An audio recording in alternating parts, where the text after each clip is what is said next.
wanna do is talk about sewing.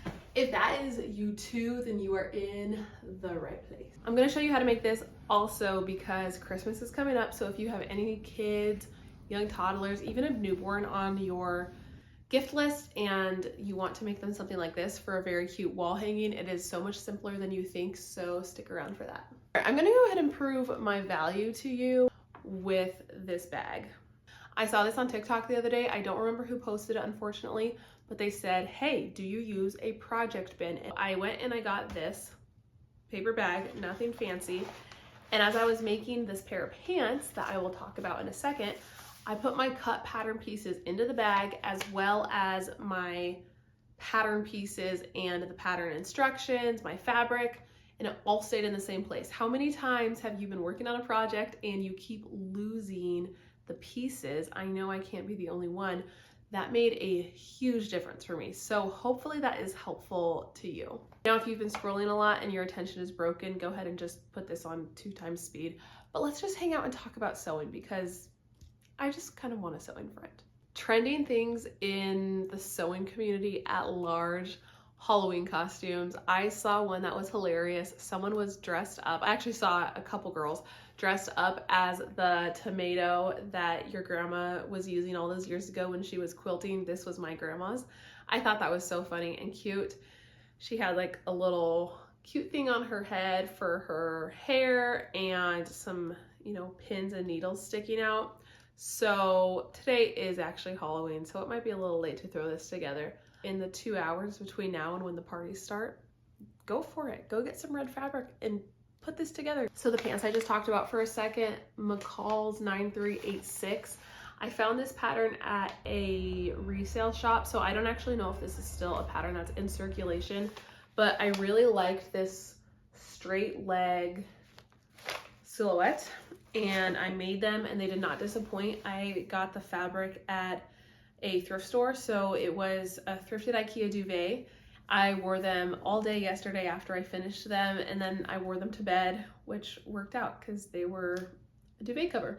They're very comfortable, so if anyone has that pattern and is thinking of just like a nice, very simplistic straight leg style, I would definitely recommend. Speaking of thrifting fabrics and thrifting things, I got this 7.5 yards of cotton canvas for like under $20, I think. I have so much of this fabric. I know that I'll be able to make some sort of matching set. I'm kind of thinking like a button up and some pants as well as a dress. I know that there's a juniper dress out there. I don't remember who designed the pattern, but it has a collar and a front zip. So I'm thinking that that could be really cute. I also have a few vintage patterns, some jumpsuits that I've been wanting to make. I just haven't been sure about which fabric to use, so this might be in the circulation. Speaking of upcoming sewing, I have been just feeling inspired by Pinterest, but also thinking, what am I doing with my sewing?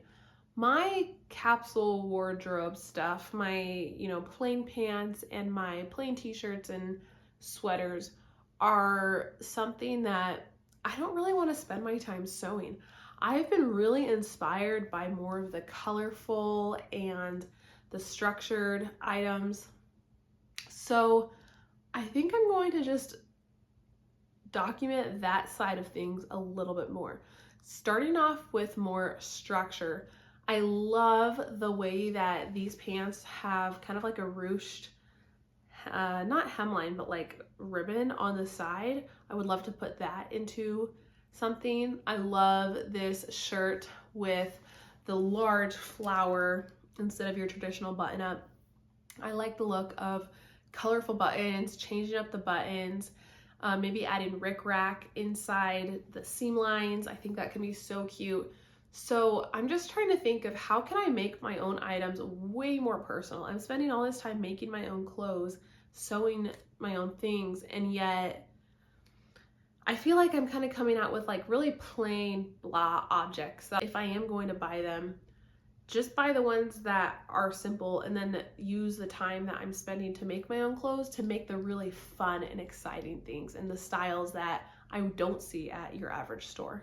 I would love to hear how other people think about that. I know that some people might say, I'm only going to sew the basics. Some people might want to do the exciting things, and sometimes you fall in between. If any or all of this sewing talk is interesting to you so far, then maybe we can be friends. Could you please subscribe and like this video? I really want to do more of these. I feel like I got caught up in like doing a lot of vlogs and stuff like that, and I think those are fun, but honestly I just want to like talk about it. So if anyone else just wants to talk about sewing, please let's talk about it in the comments. I would love that. A couple more things. Let's talk about what is trending in the sewing community besides that fun tomato outfit. Number one, I have seen this creator Olivia Sews really blow up over the last couple months, which is super cool, and I feel like that goes really hand in hand with this other trending topic right now. 2,050% increase in this search term, sewing classes near me. That was this morning on Google Trends, the top sewing search term.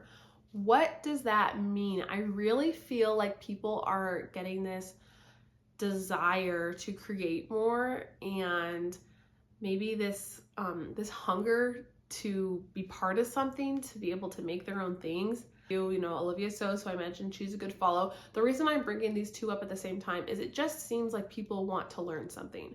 So if that's you, let me just encourage you that you can learn. Our brains are meant to be able to learn, and it's something that can be done even if you haven't done it yet. Okay, speaking of learning, let's go make this. This one is a house, and this time I'm not going to just duplicate this. I'm going to do more of a water sailboat picture. So I have my top fabric that is going to be the backdrop for the picture. I know that I'm going to want to do 1 or 2 sailboats, some water, and maybe some clouds and sun. So I'm just going to cut out my shapes for the fabric, and then I'll lay it on top, and then we will be top stitching all of that down.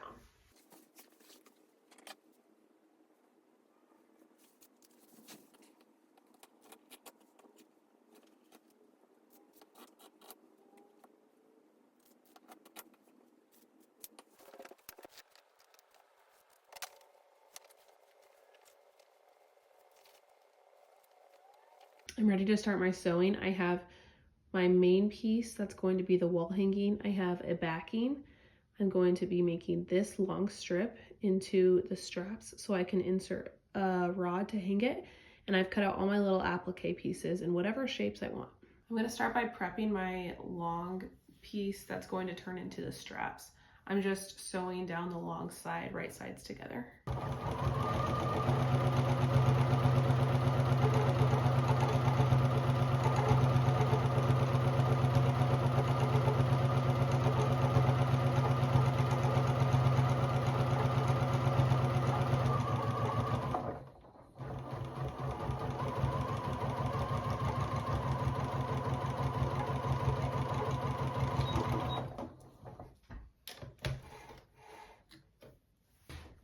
I'm going to trim the part that's closest to the seam to make it easier to turn. I'm going to make sure that I'm not cutting past the stitches.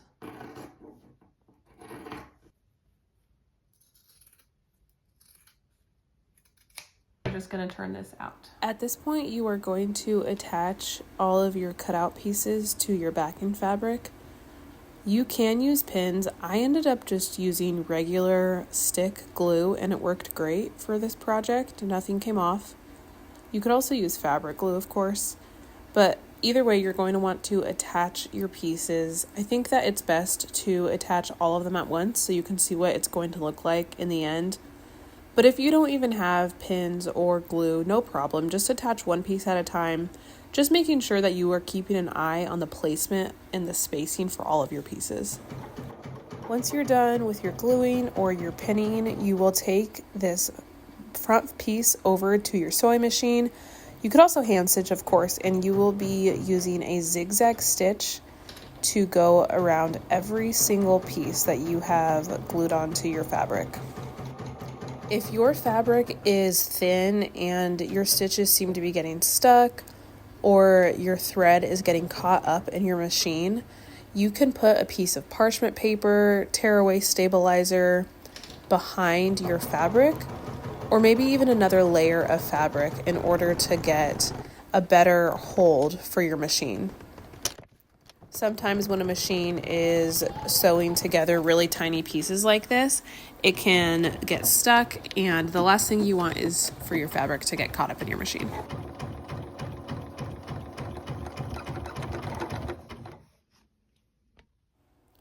Cut your straps out to the size that you want. I actually wish I would have done a little bit larger than what I did here, so take note. I also think it's ideal if you have 3 loops from your straps, 1 in the middle and 2 on the sides. When you attach these, you want to make sure that the looped part is facing inward and down, because when we stitch this all right sides together and turn it inside out, that is how you will be able to hang this piece onto your wall. Put this right sides together with your backing fabric, and then you will stitch all the way around the whole entire project, leaving about a 3-inch opening so that you can turn this right side out. Before you turn this right sides out, cut all of the corners at a diagonal. That will make it easier for your points on your project to be nice and pointy when you hang it. Once you turn it all right sides out, you will then top stitch close that opening and continue stitching along the entire project. Oh, cute.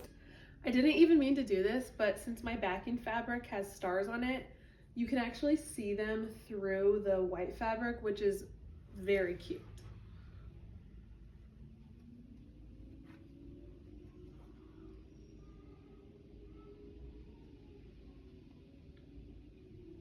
Well, I have a lot more things to make for Christmas sewing, so if you would like to follow along, go ahead and subscribe, leave me a comment about what you are working on, or if you need a tutorial for something, and I will see you next time.